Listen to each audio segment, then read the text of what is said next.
My name is Bryan Sentes, and I'm the author of March End Prill.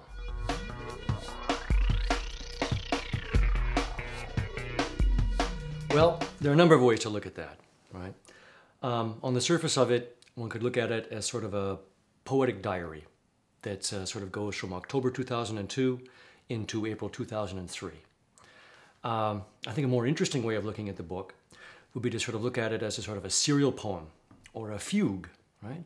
Which weaves together different threads, little observations, bits of the news, bits of letters from friends, little gripes, little complaints, thoughts, reflections, all these things that come together into a sort of a little braid, as it were.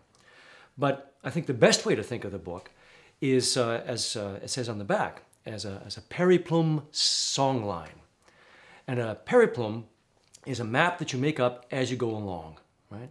So that the first Europeans to show up on the shores of North America, as they went along, they're making a little map of where they were. That's a periplum. So it's a map you make up as you go along. And a songline is, of course, one of the great achievements of human poetry. It belongs to the Australian Aborigines. And what it is, it's a long narrative poem that you start to say to yourself, starting at a certain place. And as you walk, you go along saying the poem.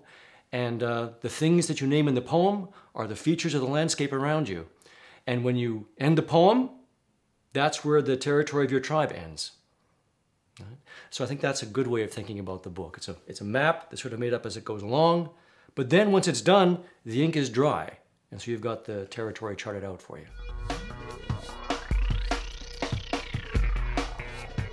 Yeah, that's of course the burning question, isn't it? It's a funny title, of course. It came up near the end of the composition process. On the one hand, it's a very obvious pun on the month April, right? So April comes at the end of March, right? But then, of course, as I often do, as I went to the Oxford English Dictionary, went looking to see if there actually was a word, prill. And sure enough, there it was. And it refers to a number of different things. On the one hand, it's a little top they make in Italy. On the other hand, it's a young woman. On the other hand, it's a kind of copper ore, either in its raw form or its more refined form. And then what was really synchronicitous was the fact that it refers to a rill or a little brook. And since the book records in part, what happens is I walk back and forth to school every day in Montreal over Mount Royal. There's a little brook of runoff, a little runoff brook. And that is now, as far as I'm concerned, March End Prill. And if we were a civilized country and the book's worth it, as I hope it is, there'll be a little plaque there someday. You know, this is March End Prill, made, you know. But that's Prill.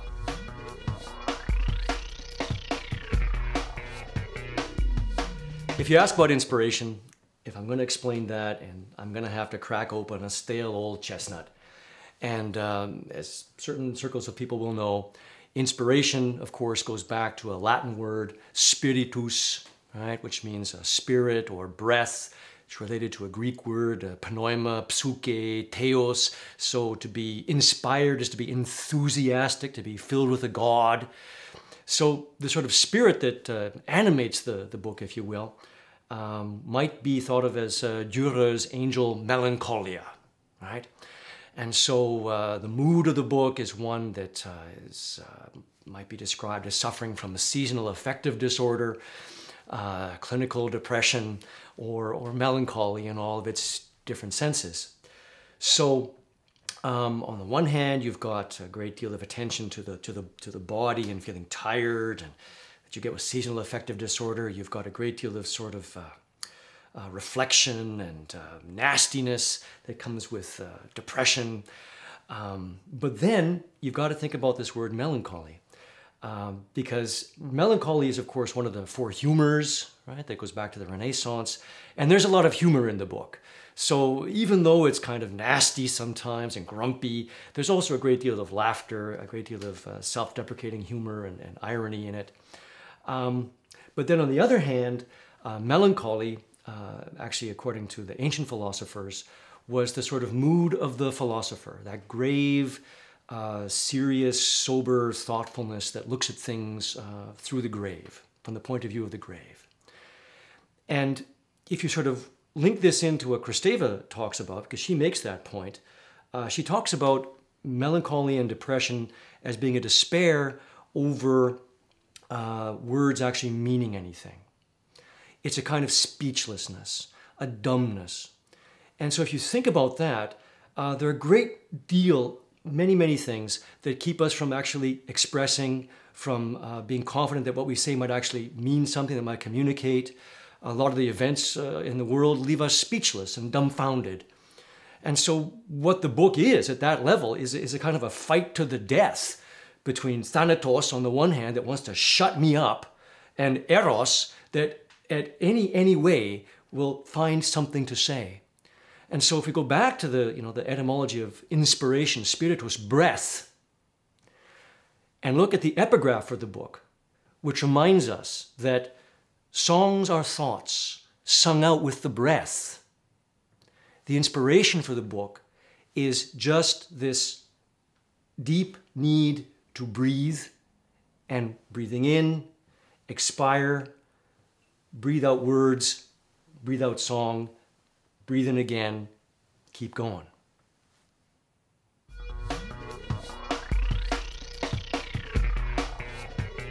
The book sets itself out to, in the words of the book, to speak now or forever rest in peace. The process is rather straight ahead.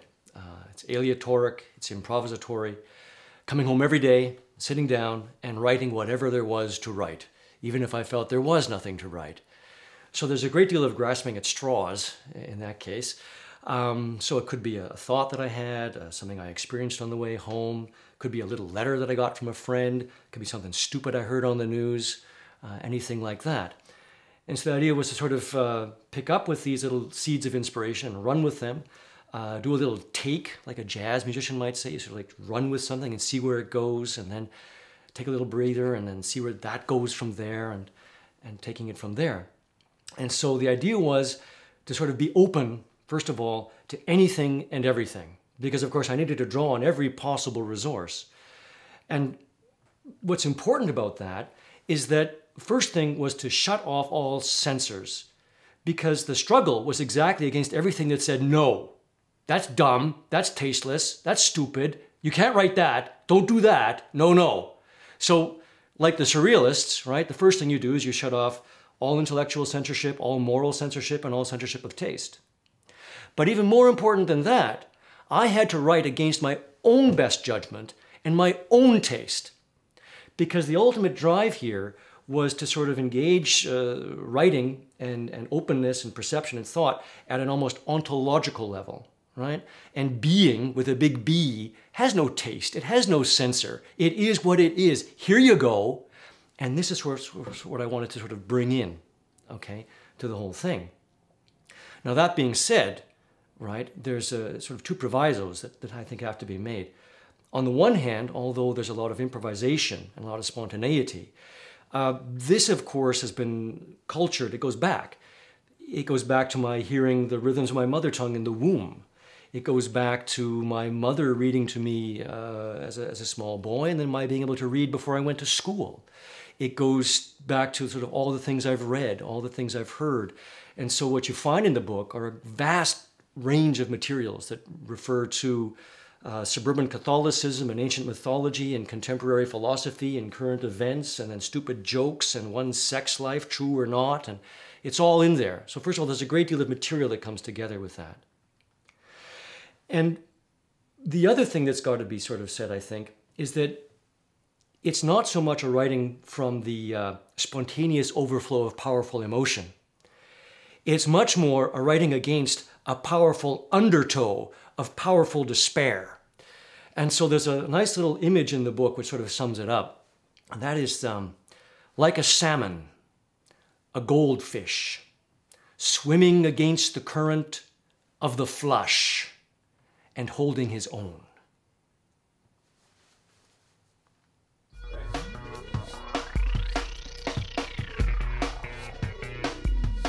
The ideal reader is going to be someone with a great deal of negative capability.